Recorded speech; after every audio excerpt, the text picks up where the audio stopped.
You're staring at the mirror again, waiting for something different to look back.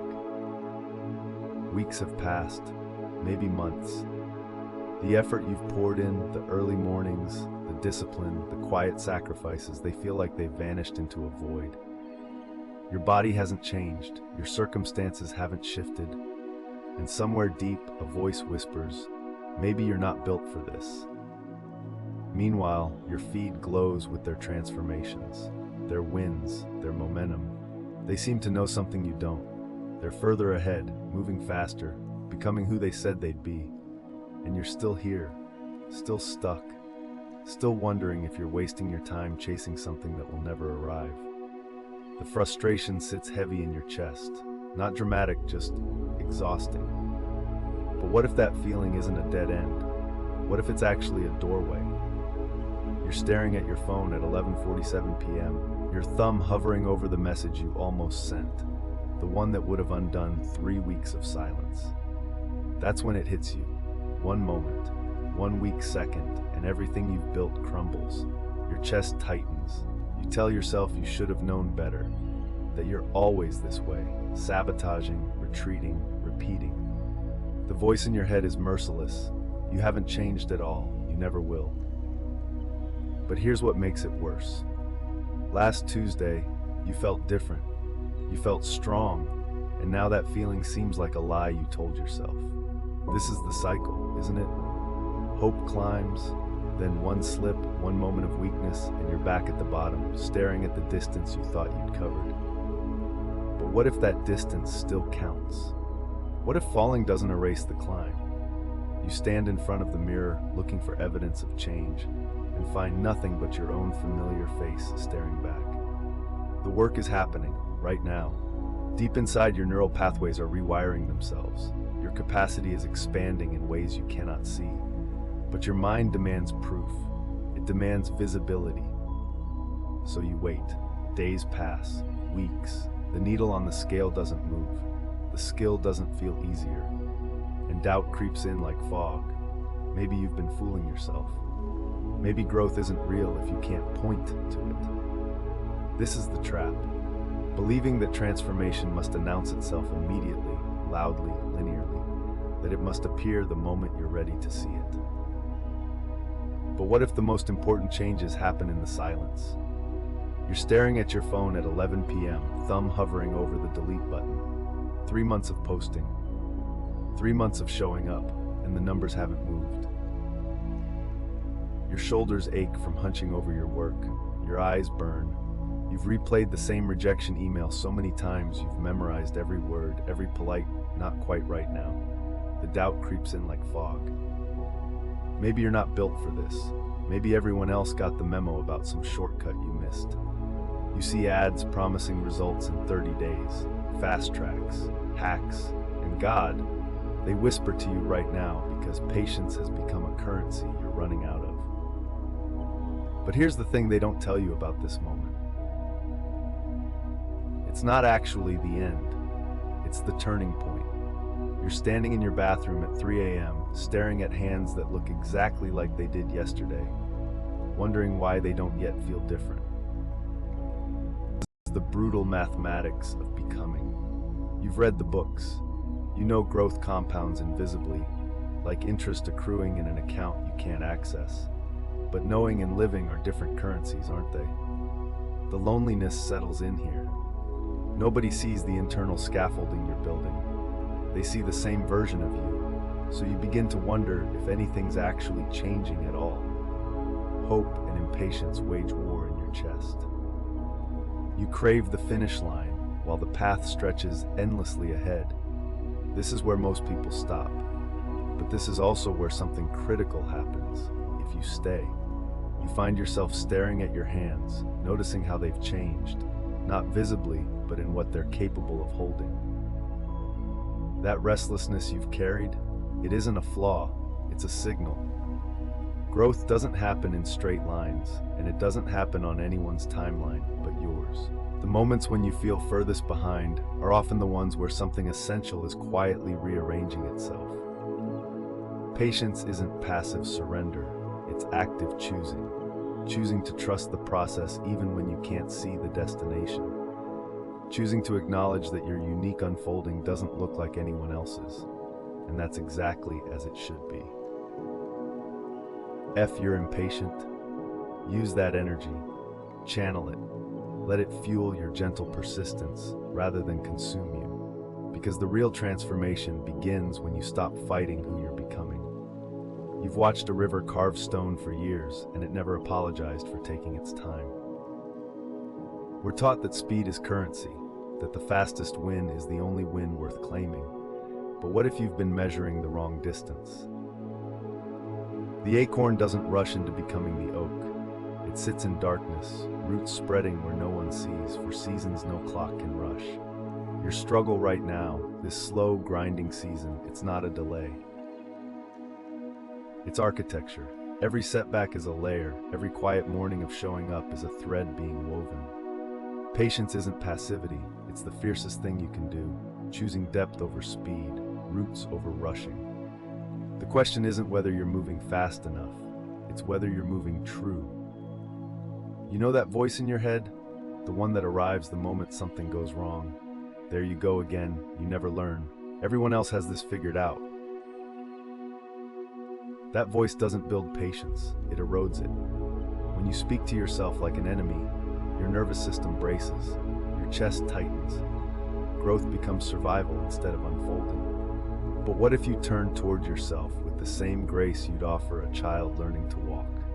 Not denial, not pretending mistakes don't matter, but gentle acknowledgement. This is hard, you're trying. That's enough right now. When you stop punishing yourself for being human, something shifts. Your shoulders lower. Patience stops feeling like white-knuckled endurance. It becomes something closer to homecoming. And that's when real change becomes possible. Because patience without self-compassion isn't patience at all. You notice your shoulders tightening before your mind catches up.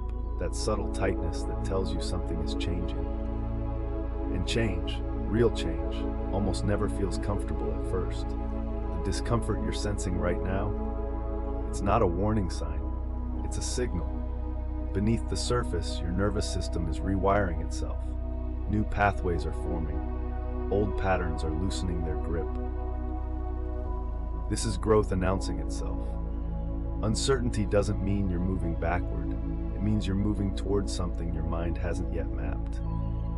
So here's what you do. Stay present. Not by forcing stillness, but by noticing. Notice the tightness. Notice the doubt. Notice it all without fighting it. Mindfulness isn't about feeling peaceful, it's about meeting yourself exactly where you are. And from that meeting, real transformation begins.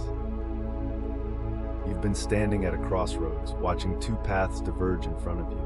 One demanding speed, the other asking for something quieter. Today, something shifted. You felt it, didn't you? That loosening in your chest.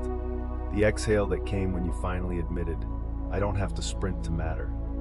The mind that once measured your worth in productivity has begun to soften.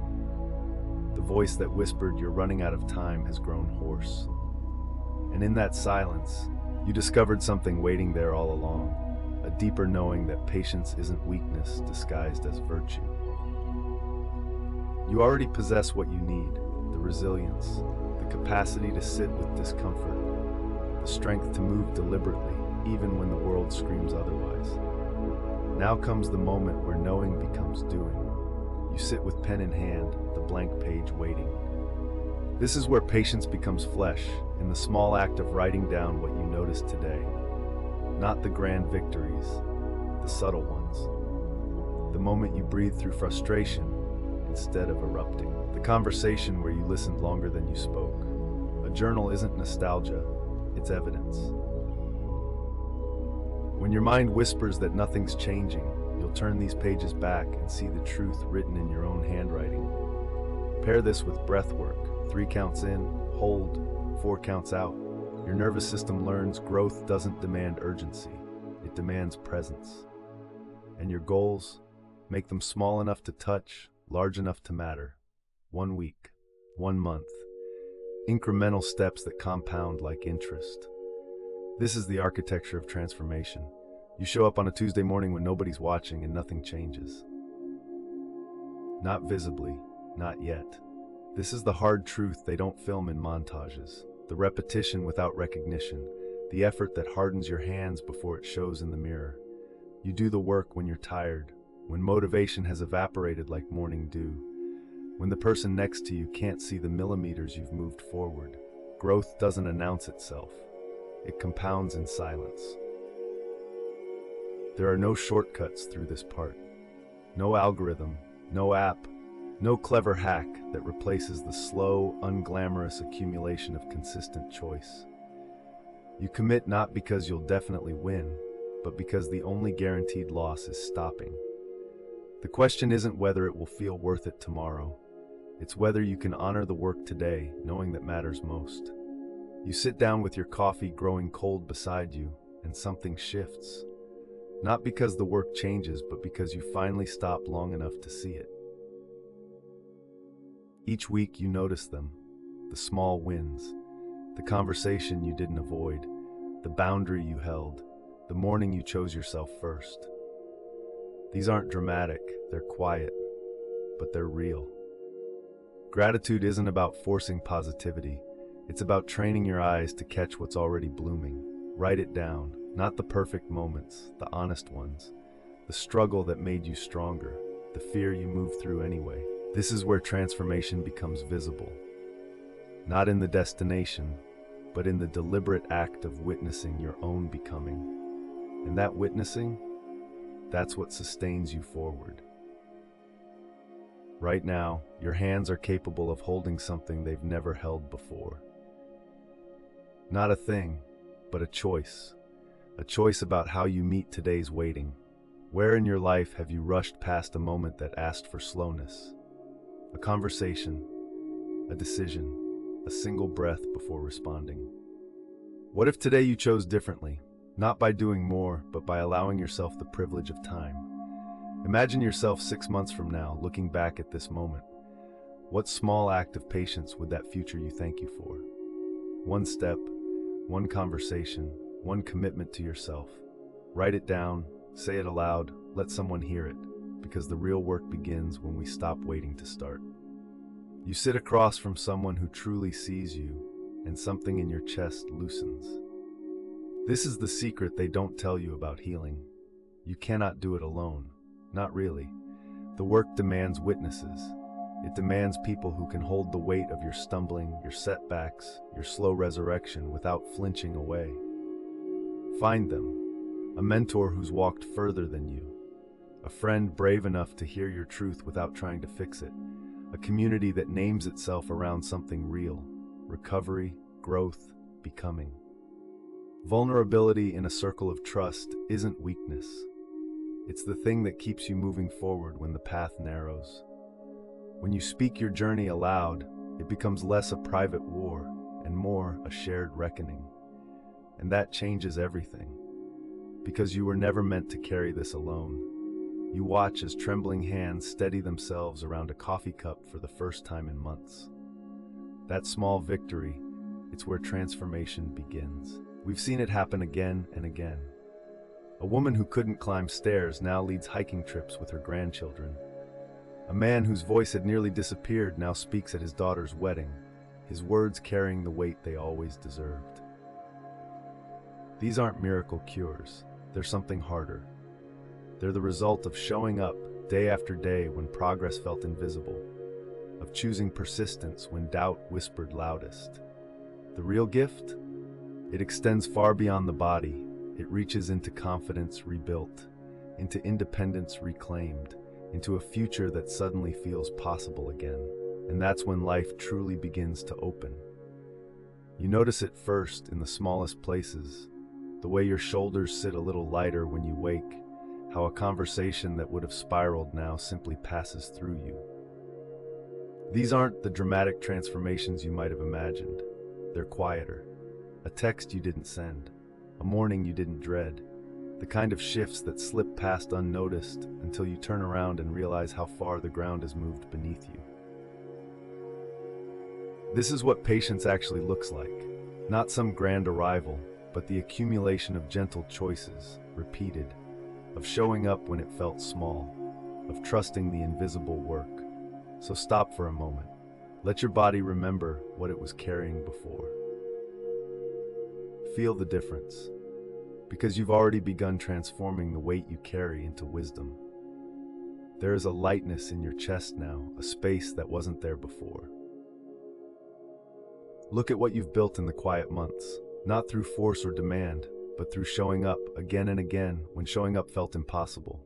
Your hands have grown steadier, your breath deeper. The voice inside that whispered not yet has softened into perhaps. This is what patience becomes. Not resignation, but fertile ground.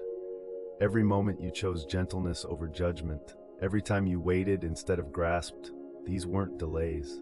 They were invitations. Invitations to know yourself more fully. You are larger now, not in the ways you thought you'd grow, but in the ways that matter. In resilience, in clarity, in the quiet knowing that you are capable of change. And this is only the beginning of what becomes possible. The soil doesn't rush to give you what it's grown.